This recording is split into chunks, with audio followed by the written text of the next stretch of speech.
Big boss house లో అసలు మజా అంటే నామినేషన్స్ ఎలిమినేషన్ తోనే. తొలి వారంలో అయితే అప్పుడే కొత్తగా హౌస్ లోకి వస్తుంటారు కాబట్టి పెద్దగా తిట్టుకోవడాలు కొట్టుకోవడాలు ఉండవు.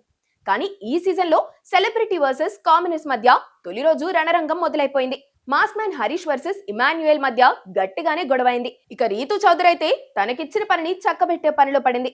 హౌస్ లో ఎవరైతే కుర్రాళ్ళున్నారో వాళ్ళని లైన్ లో పెట్టే పనిలో ఉన్నట్టు కనిపించేసింది. ప్రతి ఒక్క సీజన్ కి ఒక ట్రాక్ ఉండటం చూస్తుంటాం. కానీ ఇప్పటి వరకు సీజన్ మధ్యలో ఎవరెవరి మధ్య ట్రాక్ నడిచేది తెలిసేది. కానీ ఇప్పుడు వెళ్లి 3 రోజులు కూడా అవడం లేదు, అప్పుడే ట్రాక్ నడిపించడానికి తెగ ట్రై చేస్తున్నట్లయితే కనిపించేస్తుంది. ఇక హౌస్ లో ఎవరెలా ఉన్నా కూడా అసలు రంగు బయటపడేది నామినేషన్స్ తోనే.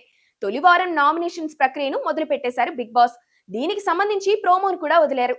అగ్ని పరీక్షను ఎదుర్కొని అందులో గెలిచి వచ్చిన సామాన్యులకు మరో బంపర్ ఆఫర్ కూడా ఇచ్చారు బిగ్ బాస్. ఈ వారం సెలబ్రిటీలను నామినేట్ చేసే అవకాశాన్ని ఇచ్చారు. సామాన్యులంతా కలిసి ఎవరిని నామినేట్ చేయాలనుకుంటున్నారో చర్చించి చెప్పమన్నారు.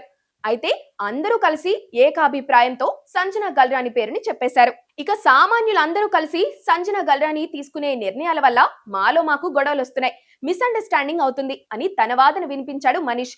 మీరు అబద్ధాలు ఆడుతున్నారు, బ్యాక్ బిచ్చింగ్ చేస్తున్నారని ప్రియా కూడా అనేసింది.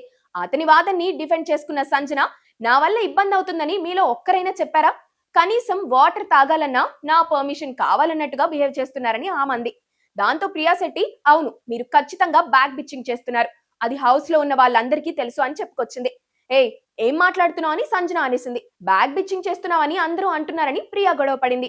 ఆ తర్వాత సంజన వర్సెస్ ఆశా షైనీల మధ్య మాటల యుద్ధం పెరిగి పర్సనల్ అటాక్ వరకు వెళ్ళిపోయింది. నా పర్సనల్ రిలేషన్షిప్ గురించి ఒక్కసారి కాదు 3 సార్లు మాట్లాడాల్సిన అవసరం ఏముంది అంటూ సంజనాని లక్స్ పాప నిలదీసింది. చూస్తుంటే ఈ వారం సంజన దుకాణం సర్దేసినట్టే కనిపిస్తుంది. ఎందుకంటే ఫస్ట్ వీక్ లో ఎవరైతే కిచెన్ బాధ్యతల్ని తీసుకుంటారో వాళ్ళు హౌస్ నుంచి వెళ్లిపోవడం అనేది సాంప్రదాయంగా వస్తూనే కనిపించింది.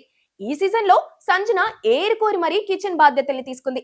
తన గొయ్యి తానే తవ్వుకున్నట్టు కూడా కనిపించింది. కాబట్టి ఈ గోతు నుంచి గట్టెక్కడం అయితే కష్టమే మరి.